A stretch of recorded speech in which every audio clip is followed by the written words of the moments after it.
Hello, everyone, and welcome to Climate Conversations. I'm your host, Kathy Yang, and today I'm joined by Miss Lippert, or Melanie Lippert. Melanie is an associate producer for National Geographic's Pristine Seas.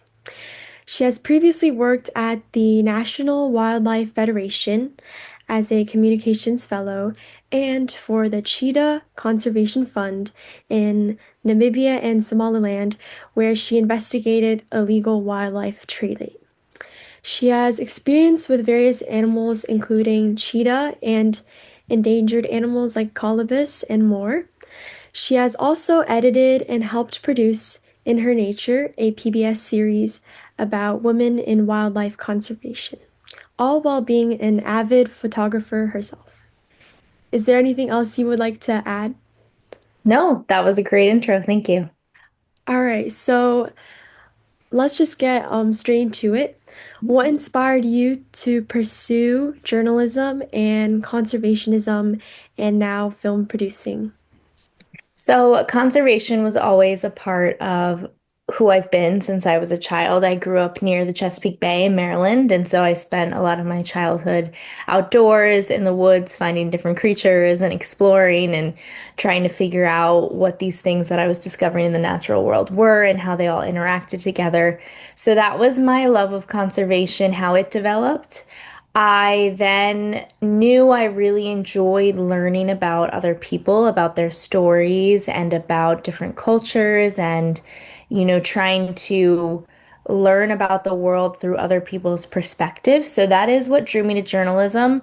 When I was in high school, I was able to do a like mentorship, kind of like internship while I was in high school. And so I got to kind of intern at the Marine Museum in my local town and then also intern at the local paper in my town. So I got a little experience in both journalism Mhm. and like wildlife biology. And so I loved them both. And the program was supposed to be one internship and I made it two because I couldn't figure out which I liked Mhm. best. And that continued to happen in college. I majored in biology and then I started taking a few journalism classes and I was like, wait, this is my favorite. It's amazing. I love storytelling. I love interviewing people. I love learning.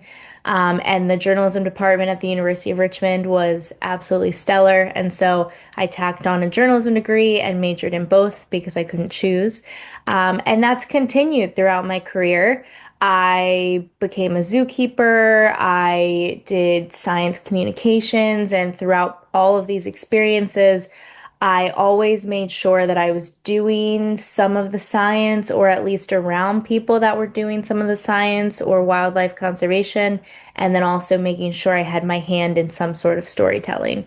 So, Mhm. for example, when I worked at the cheetah facility, while rehabilitating cheetahs that were rescued from either human wildlife conflict or the illegal wildlife trade, I was still, writing journalism articles on the side, filming a bit for Cheetah TV and taking photographs. And so always tried to combine both. And then through networking and through, building kind of my niche in conservation, I was able to get a production assistant role at National Geographic Channel, and that's what really like spurred my career in production. I hadn't worked in production prior to that, and the more I've learned, the more people I've met. I've met a lot of beautiful, amazing wildlife camera women who work in this field as well, and seeing what they get to do and their experiences really drew me into wanting to be a wildlife cinematographer as well. So, Wow, so you started from a young age, like since high school and like before that. mhm. I watched some of your videos with In Her Nature.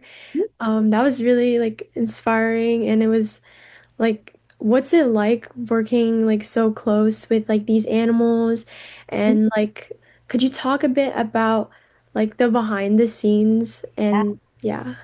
Yeah, so I would like to clarify. I think you mentioned I helped edit In Her Nature. I did not Oh, edit. okay. We had Oh, some I'm sorry. beautiful, Yeah. it's okay. We had some Okay. beautiful, amazing, I believe one of them was Angel, another was Jess. We had some beautiful, amazing editors. But I got to go in the field and do some additional cinematography and sound. So my Okay. main duty was sound, which was a really Hmm. cool experience. It's something that I think a lot of people don't always go in the field wanting to do, but then Hmm. get to hear your characters and hear what's happening and hear the forest in such a unique way that you wouldn't get to otherwise, hear the animals in such a unique way. So that was really special. In terms of working with wildlife in the field, that is my main joy, my main passion. I think there's something so special about getting to be around an animal in its home, where it belongs, where it is most comfortable, where it, naturally can exhibit all of the behaviors and things that it's meant to do and be. And, um, there's something very special about being able to see some of these animals that might not be around in, a couple decades and 100 years. And so, we worked with an endangered lemur species in Madagascar for In Her Nature, and we got to film with that species, and that is a critically endangered lemur species. Most lemur species are endangered, if not critically endangered. And so being Hmm. be around some of them, it's just a very special experience. You get to see something, it's like prior to a museum. It's like seeing it in the real world before it no longer exists. And I think that's very special.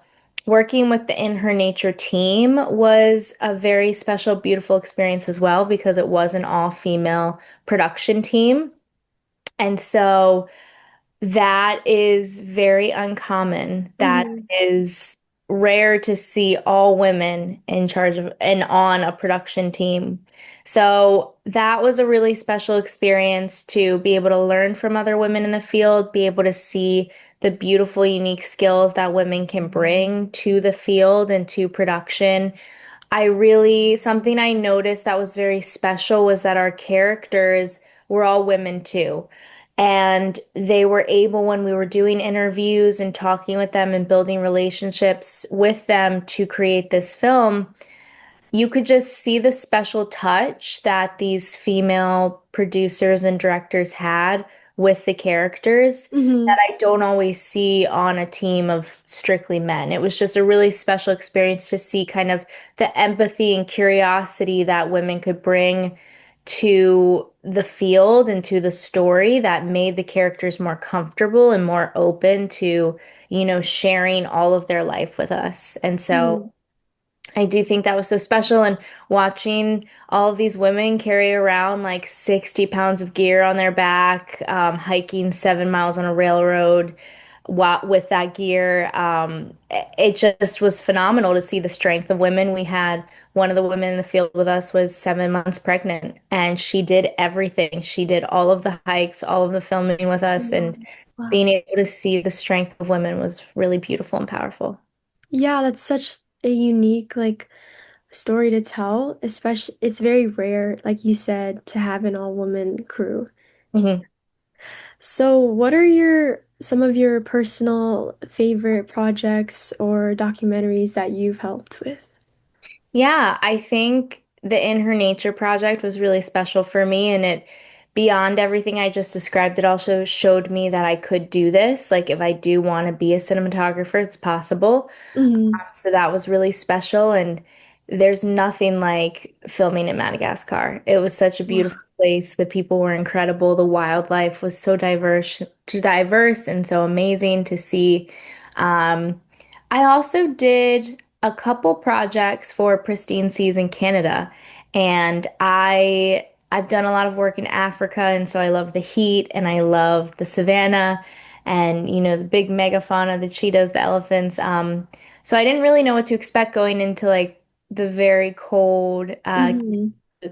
environments. And actually, what was so special to me was the people I got to meet and the local communities that I got to work with and build relationships with that I still keep in touch with to this day. And it was just a really special experience getting to tell their story and learn about conservation from their local knowledge and their traditional knowledge. And it was just really special being embraced by their community when we came in to work with them and film. And so that was one of my favorites as well. We were in very northern Ontario. We were in Mushkegowuk and Kasheshwan, which I didn't even know those places. I didn't know about those places beforehand.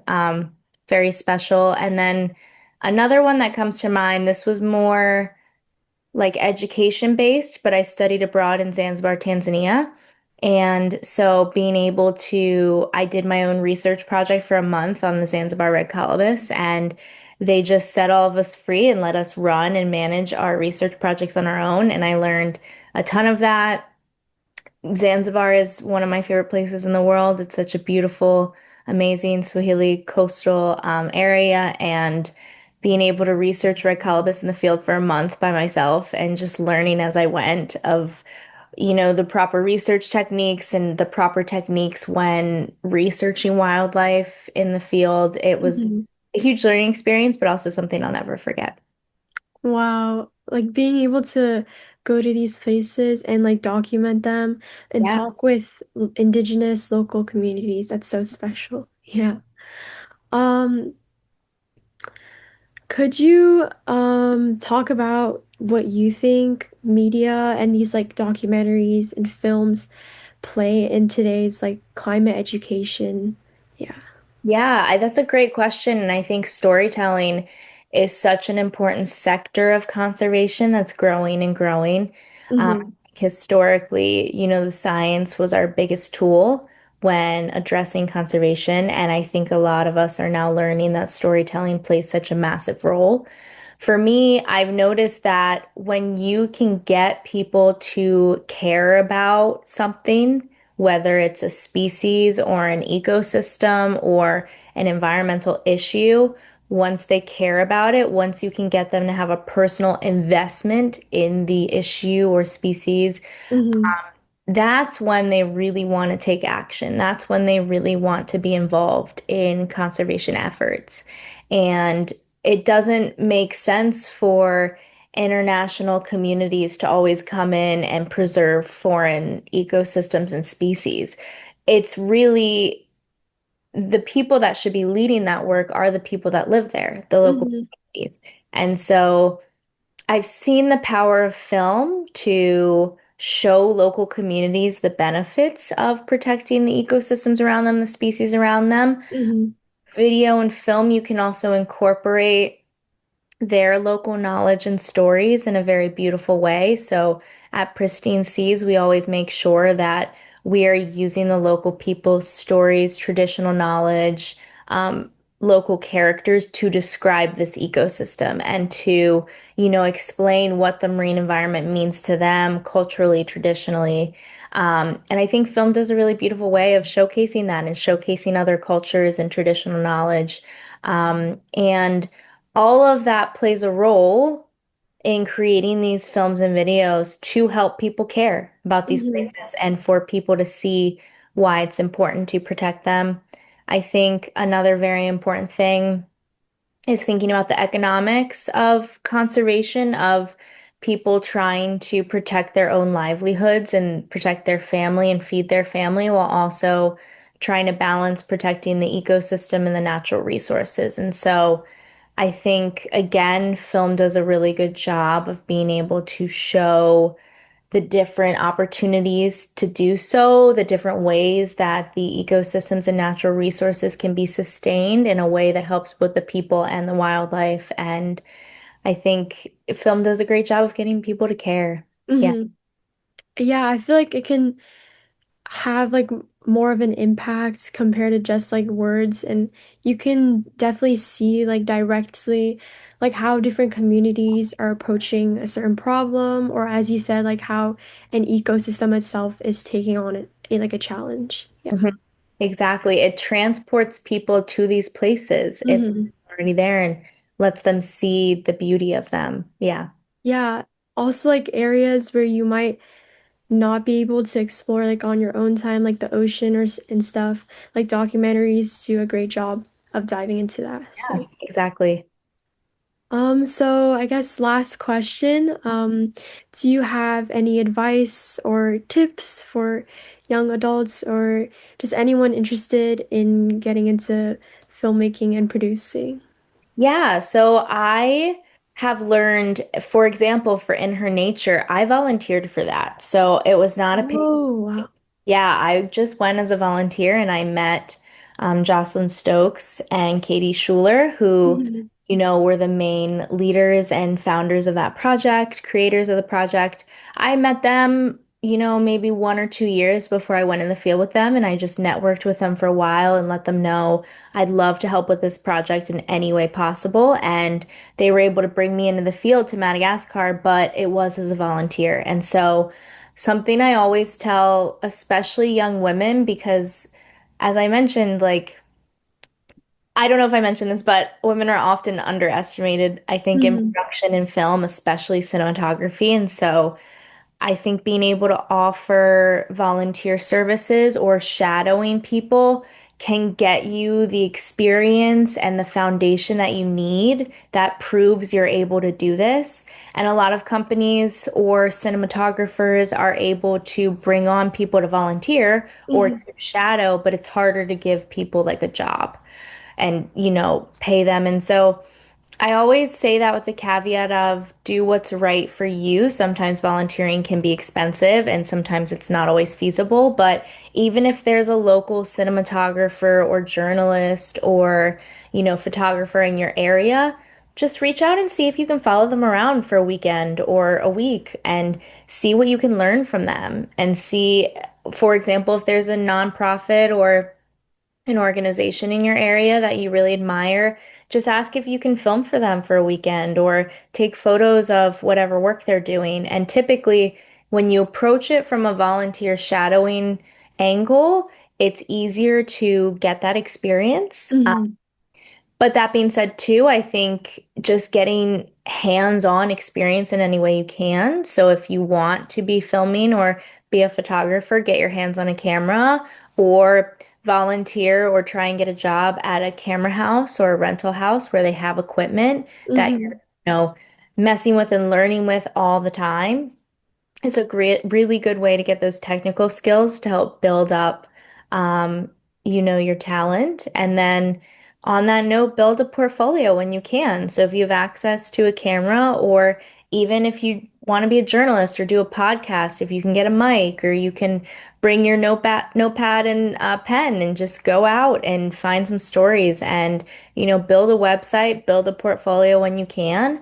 And that just further shows that you can do this, shows your eye, your style in storytelling. And it's a great way to continue to, prove yourself because unfortunately, as women, we do often have to Hmm. our talent more so. And so all of that just sets you up well when you're looking into paid opportunities in this field. Yeah. Thank you. Wow, great advice, first of all. Definitely, like you said, shadowing and volunteering. I think it's much easier for like the people in charge too to just bring you on as like a volunteer. Yeah, exactly. Well, thank you to Melanie for joining Climate Conversations today. I really enjoyed our discussion. Thank you so much. Of course. No, it was wonderful chatting with you. Thank you. Bye bye.